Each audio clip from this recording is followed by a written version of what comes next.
Hey, it's David Farmer. This is the second video in my review of my session at Digital Dealer, how to buy more cars from consumers and change your used vehicle acquisition strategy.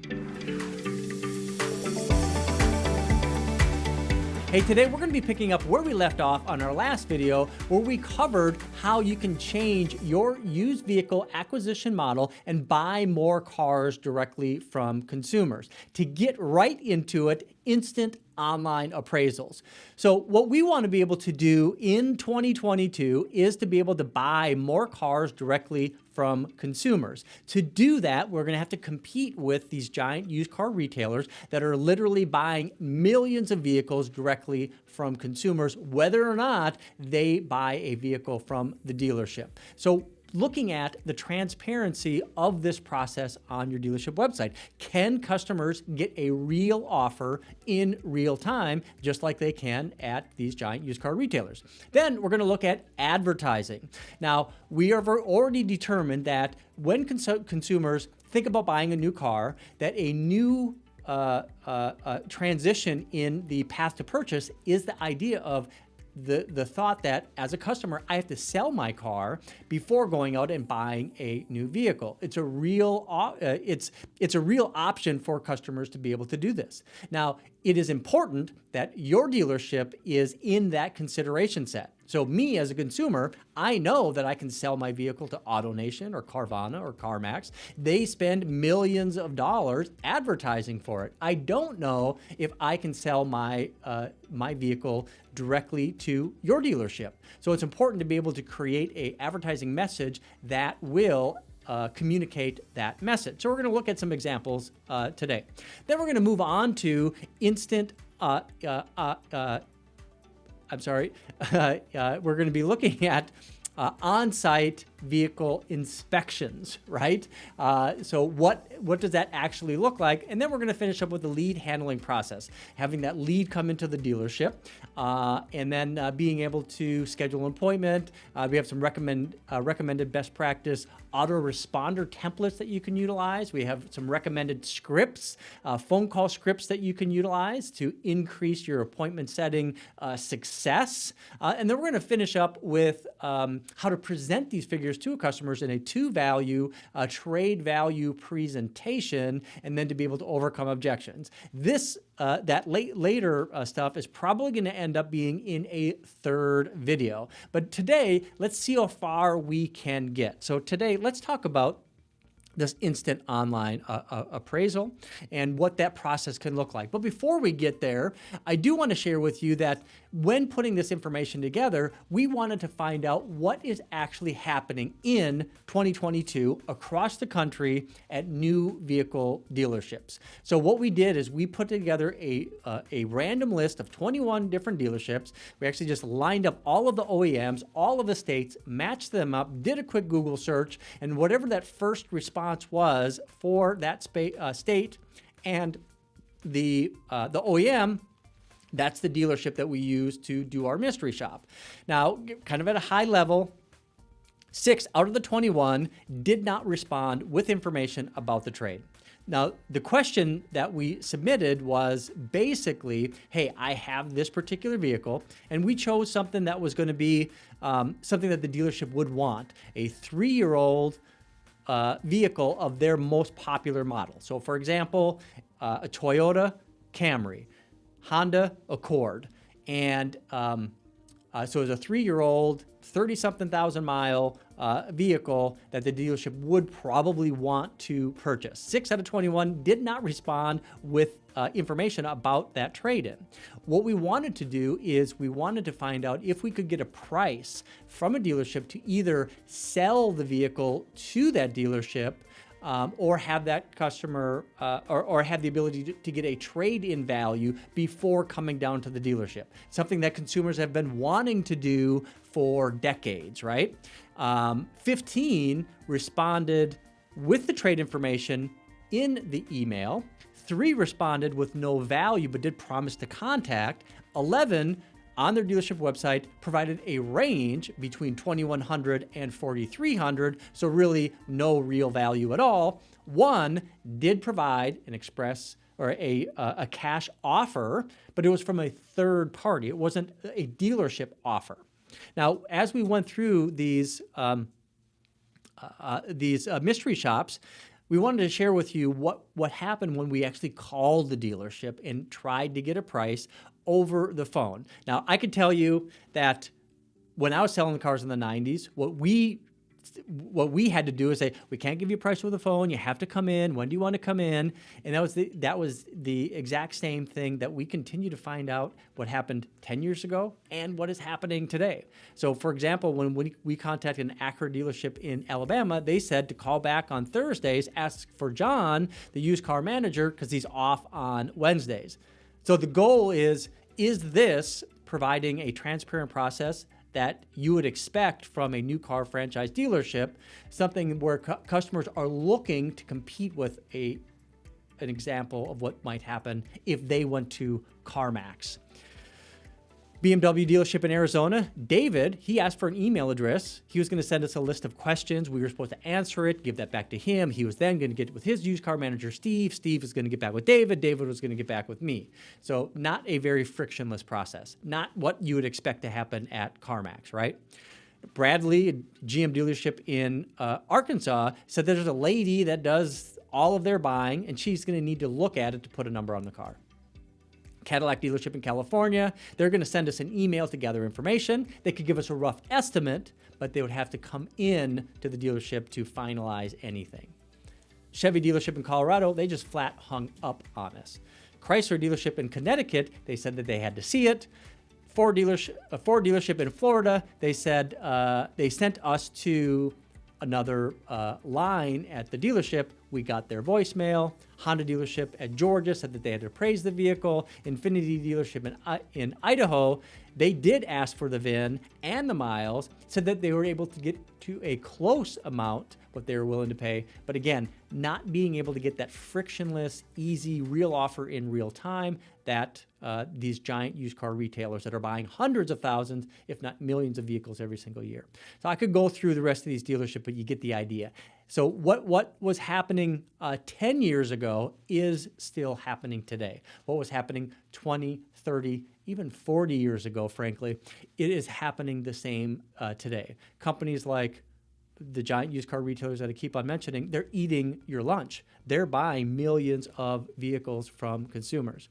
Now, what we also wanted to find out is from the customers that were actually selling their vehicles to companies like Carvana, why did they choose them? How did they choose them? And most importantly is, did they consider anybody else before making that decision? Now, to find that out, we had a very unscientific poll.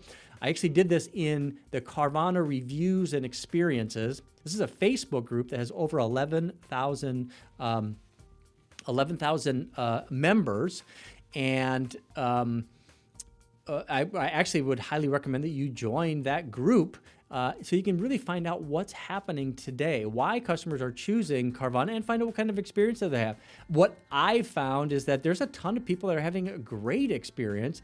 There's a bunch of people that are having a bad experience as well. But it would be very important to be able to find out what that is.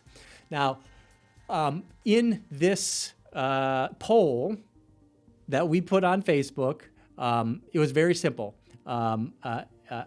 We wanted to find out, was Carvana your first choice in choosing them, or was there somebody else? So this poll, it was either Carvana was your first choice, or they tried a local dealership first, or I tried another used vehicle superstore like Carvana, or I'm sorry, like CarMax. And this is what we found out. 62% of the people said they chose Carvana first, and they did their deal. 29% said they did try to do a deal with their local dealer first before going to Carvana and ultimately choosing to go with Carvana. Less than 10% said that they used somebody else like CarMax or Vroom. So what this really tells me and tells us is that if we as local dealers would have the ability to provide a competitive offer, a real offer in real time, transparent, convenient experience, that you would have the ability to buy more cars from these customers. Half of the customers that ultimately sold their vehicle to Carvana tried to sell their vehicle to a local dealership first. So how can we do this? So first of all, let's look here. Instant online appraisals. What should you be looking at doing? Well, you should be looking at replicating what others are being successful at doing, and that is providing a real offer in real time based on an individual VIN, the vehicle history, and the options. This is where a customer can go in there, put in their VIN, put in their plate number, and within a matter of a few minutes, get a real offer for their vehicle, a competitive offer. Now, I have an asterisk right here that says depending on inspection. Now, I actually sold my vehicle to Carvana personally about a year ago, not only because they gave me a great price, which they did, but because I wanted to find out what that experience is and learn more about it. So when the representative came to my office to pick up my vehicle, the first thing they did is they took a clipboard, they had a vehicle inspection checklist, and they walked around the vehicle. They looked inside the car, they popped the hood, they popped the trunk, they looked at the tires, and they validated the offer. Now, in my case, there's nothing that I misrepresented, so they stood behind the offer that they provided. Now, if they were not able, if there was anything that needed to be modified there, I asked a question. If you found anything that was misrepresented in my appraisal of the vehicle, would you have deducted the value? They said yes. So the dependent on inspection does not need to be said. We don't have to say you have to bring your vehicle in. What we want to do is we want to be able to provide that real offer, and then if anything needs to be changed, we can do that. We're going to talk about that later in this series. All right, so it should also be uniquely branded for your dealership. Uniquely branded meaning that it should not be a third-party offer that just happens to be on your dealership website. So we want to be able to build credibility from your dealership and provide a dealership offer for that vehicle. So if I'm a customer and I go to Vroom, I'm going to get a Vroom offer for my vehicle. If I go to Carvana, I'm going to get a Carvana offer. If I go to CarMax, I'm going to get a CarMax offer for my vehicle. If they go to your dealership, they should get a dealership offer for their vehicle. It's going to add a whole bunch of credibility for this process. Fast and frictionless. We should be able to reduce the amount of questions, make it simple for the customer to get that offer, utilizing a technology that goes beyond the traditional options and hard ads algorithms is something that's going to make it more frictionless. Ideally, a customer puts in their plate, puts in their VIN. At that point, you can drill all the way down to the year, make, model, trim, hard ads. The only thing the customer has to do then is provide the miles of their vehicle. Everything else should be built into the algorithm, even accidents, right? So you got the vehicle history report to be able to provide that information, and then to be able to utilize that information to modify the offer that you're providing. So a vehicle that has 3 owners and an accident isn't going to have the same value as a one owner vehicle with no accidents. All right, let's go ahead and keep on going here. So now this is the type of experience that your customers have come to expect. Companies like that you see right here, whether it is Vroom or CarMax or AutoNation, these companies have invested millions of dollars into the technology and the process to be able to do what they do and buy more cars directly from consumers. Being able to take a VIN or a plate number and with a matter of moments give a real offer in real time that's fully branded for the dealership and encourage the customer to sell the vehicle to them. And they're super successful. We shared some numbers of their success in our first video in this series. Highly recommend going back and watching that and getting that information because it's startling how successful they are at buying. So looking to duplicate this right on your dealership website, brilliant strategy in my opinion. All right. Advertising. So we're going to switch gears. We're going to talk about advertising. So As we talked about earlier in the part 1 video, we looked at social media marketing, YouTube marketing, utilizing video to be able to communicate this message to consumers. And that's really what we want to focus on here is how can you get your message to customers so they know that you want to buy their car. We've already determined that customers are thinking about selling their vehicle before replacing it more and more. Making sure that your vehicle is in that consideration step is paramount to the success. If they don't know that you want to buy their vehicle, they're not going to consider you. If they know that these other online retailers and giant used car retailers want to buy their car, they're going to go out and they're going to try it because it's very easy to do it. The threshold of activity needed to get a real offer is very low, and it's almost kind of fun to be able to shop what your vehicle is worth. So when advertising for it, I highly recommend that you customize it with your dealership's branding, creating a unique selling proposition, or in this case, a unique buying proposition. So a unique selling proposition, what is that? Well, a lot of dealerships utilize certain benefits for doing business with them as something that is going to create some uniqueness to them. Like, for example, lifetime warranty. A lot of dealerships utilize a lifetime warranty to try to create separation in the marketplace. So me as a customer, if I'm thinking about buying a new car, and if I buy a vehicle from dealership A that has a lifetime warranty versus dealership B that doesn't have a lifetime warranty, where is the real value? Well, there's a unique selling proposition for dealership A, and I might, as a consumer, see value in that lifetime warranty and then choose to do business with it because of that.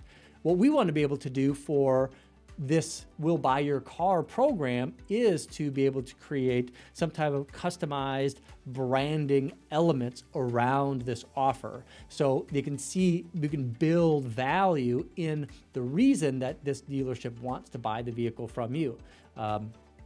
Now, we can do that by identifying specific messaging that you can include in your ads, whether it's video, whether it's display, whether it's text ads, but utilizing specific messaging. You know, you could probably come up with 10 or 12 or more different messages that you can incorporate in these. For example, something like, hey, we'll buy your car even if you don't buy one from us. So making sure that they understand that this is something that you do as a dealership.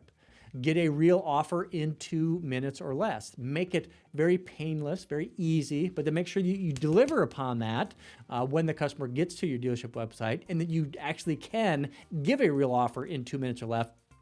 That you don't got to talk to David. David's going to send you an email. You have to answer questions. David's then going to go talk to Steve, and then Steve's going to get the price to David, and David's going to get that information back to you. That is not getting a real offer in 2 minutes or less. Also, getting a range between $2,100 and $4,300 is not getting a real offer in real time as well. That's not competing with these giant used car retailers. Offer good for 7 days, making it make a strong value proposition to the customer right in that advertising, or something like, hey, spend 5 minutes, get a certified offer, get cash today.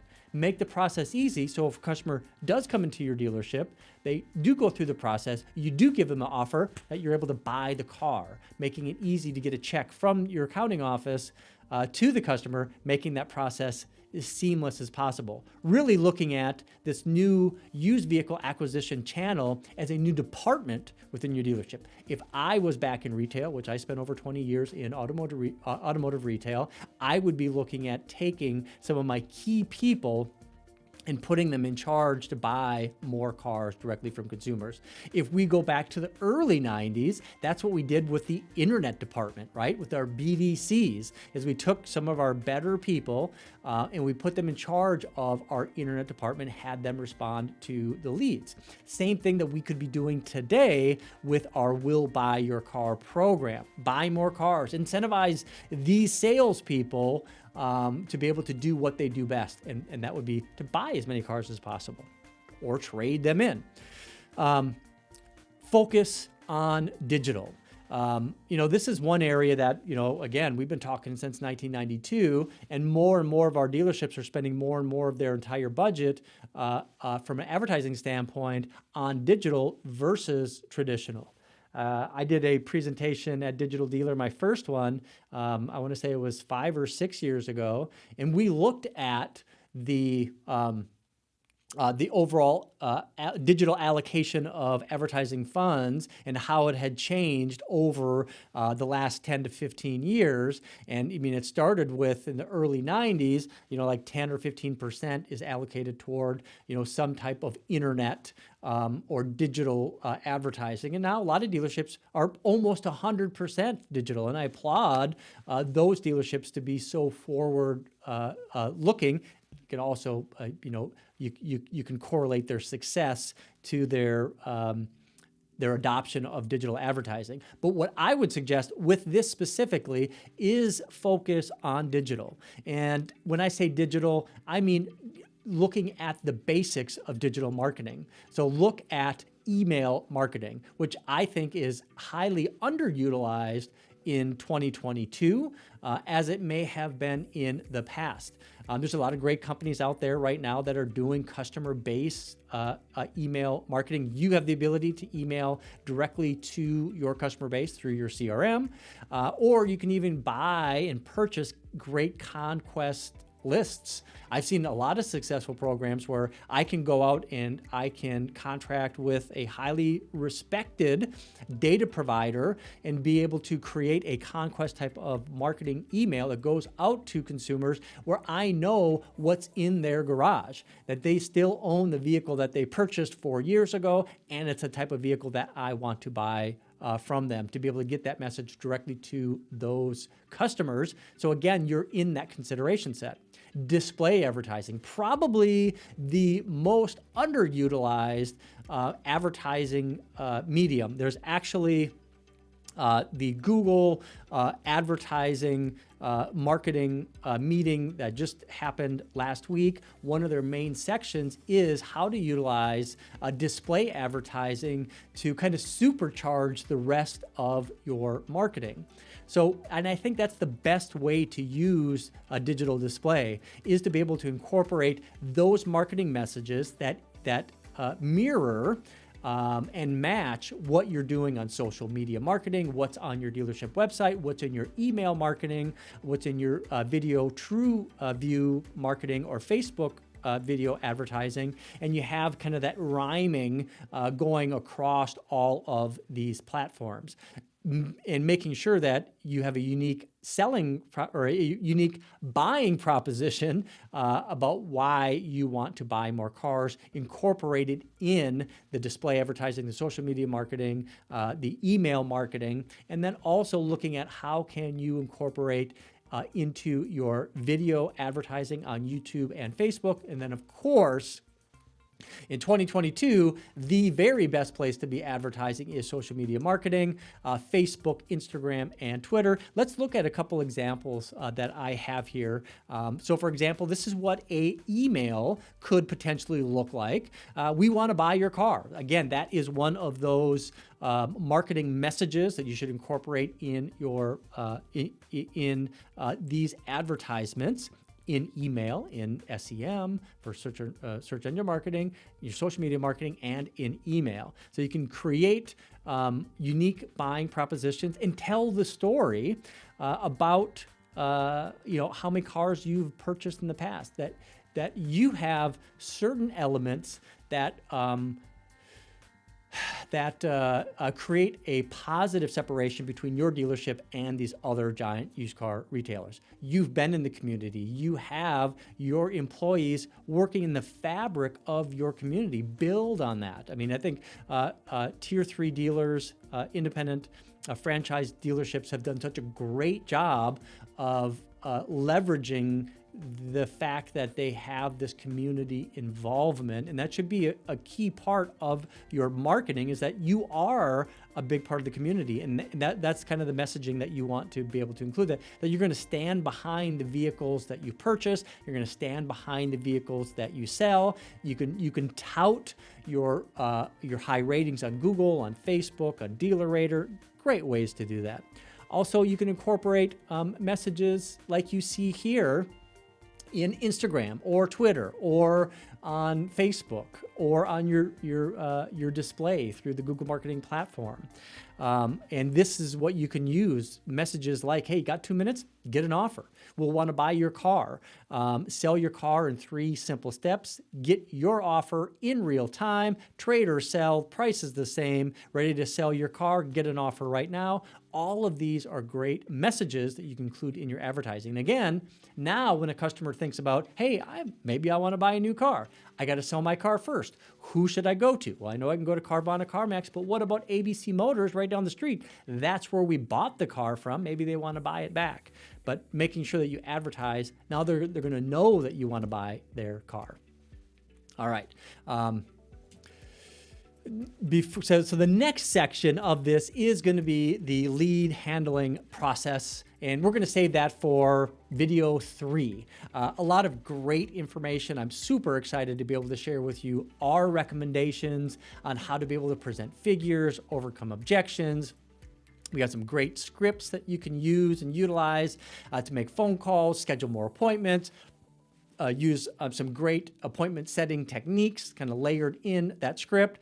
We have some best practice recommendations on the lead handling process, what the autoresponder should look like, what the drip marketing emails should look like, what that schedule should look at. So really kind of the meat and potatoes of what needs to happen to be successful and to buy more cars from consumers. So in today's video, we covered a lot of information, our mystery shopping, what that real offer in real time should look like on your dealership website, what other companies are doing in that space. We focused some time on advertising as well.